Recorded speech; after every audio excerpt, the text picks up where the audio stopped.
Hello my friends, so this is sort of a video response to the Thorn Rose Witch, or Kendra, and I watched her video on Wicca and initiation, and it was a really good video. So there's nothing that I can really add to that or expand on that conversation because I think she pretty much spelled it out pretty well. So stick around.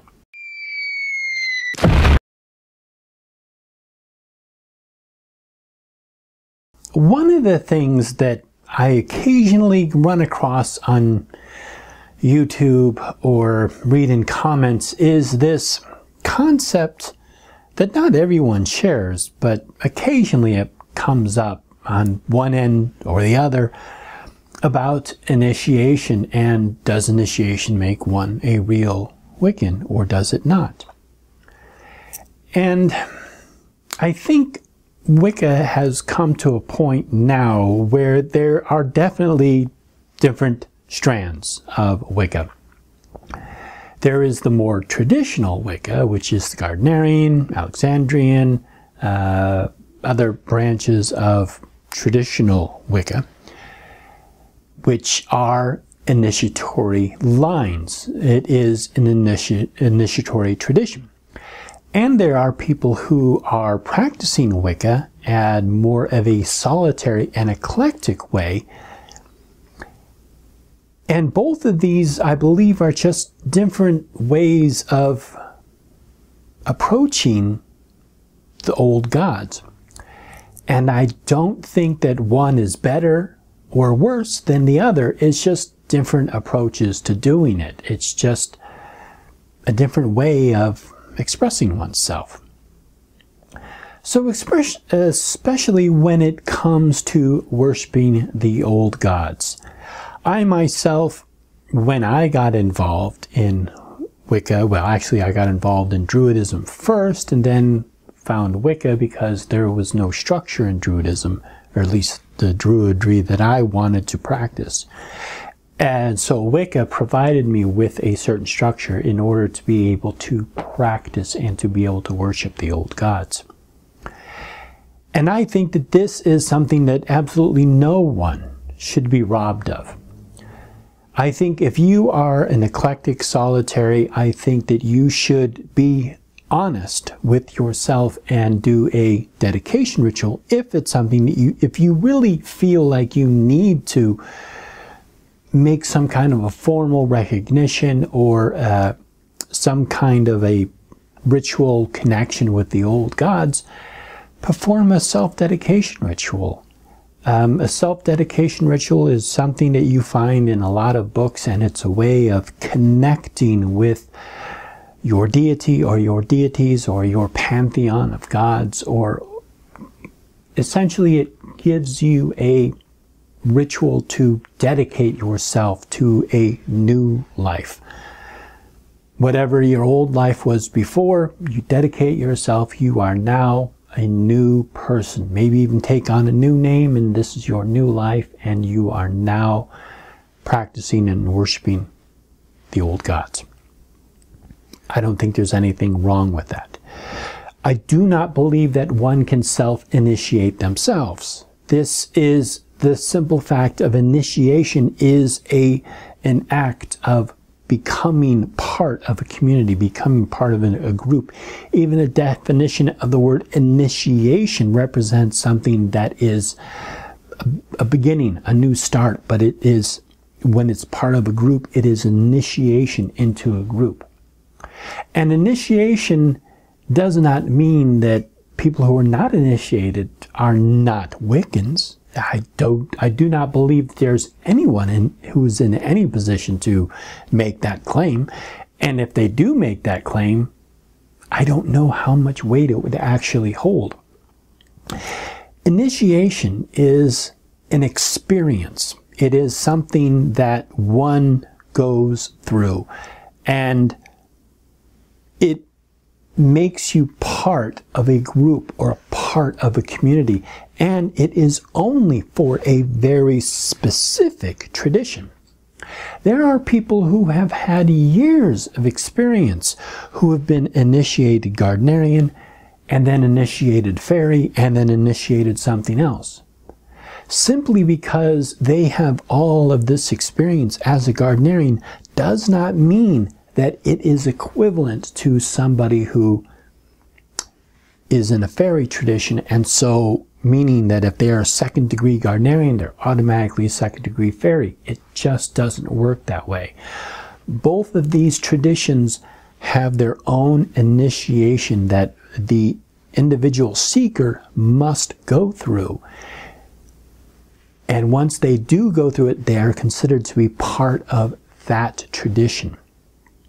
So that will hopefully give you an understanding of how initiation is. It is a welcoming into a group.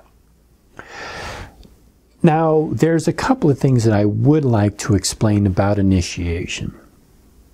First of all, you are not going to talk to a group online, meet with a group in a cafe for 15 minutes or a bookstore for 15 minutes, and be initiated the next day.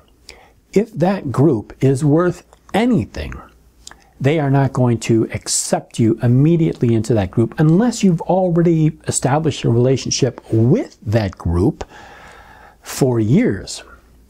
Chances are you are going to have to petition a group for initiation. You will become a seeker for a certain period of time. And then, if it's a good fit for not only you, but the group, then you can start discussing initiation and possibly be initiated.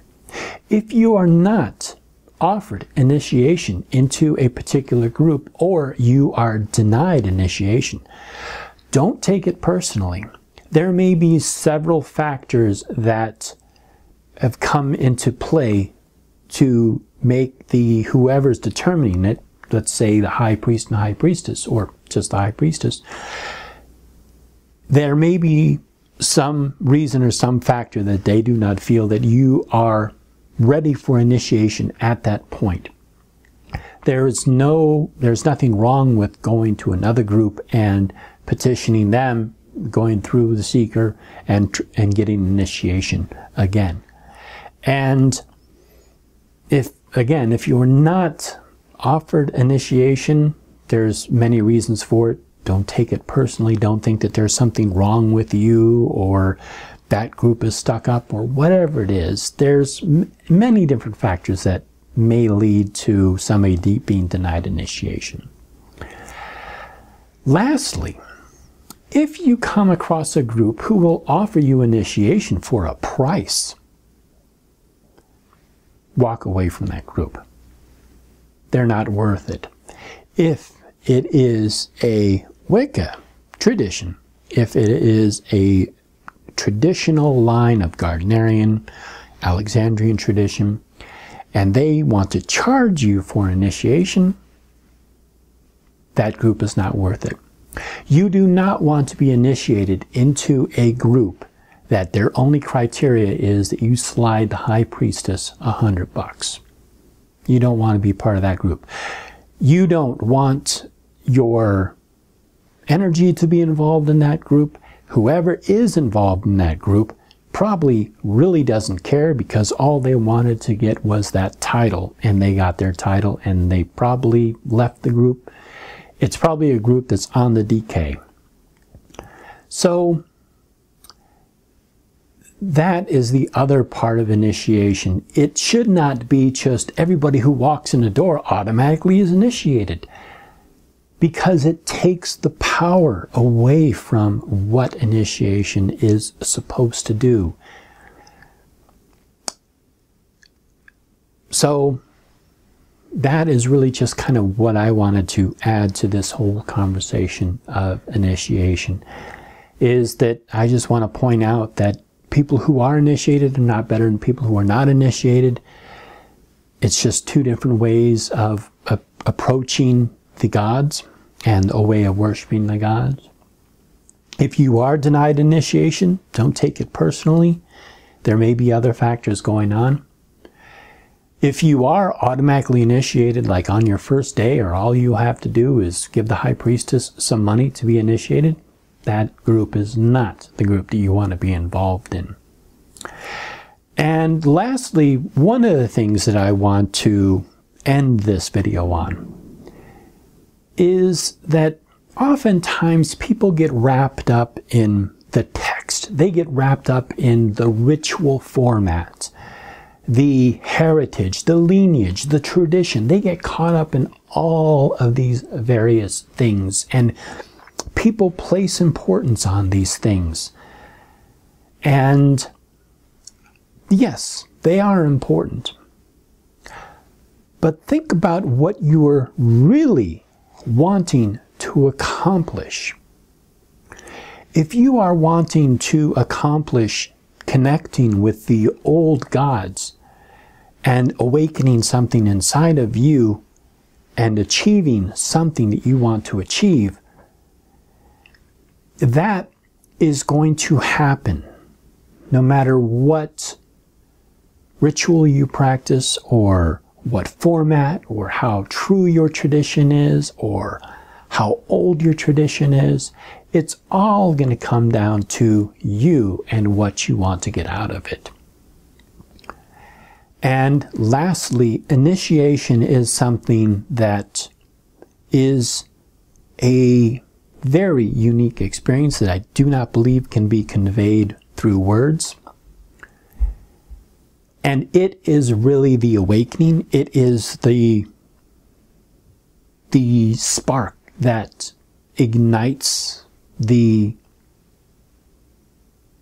spirit, is the best way to describe it, maybe. And it is something that should be experienced, but for the right reasons.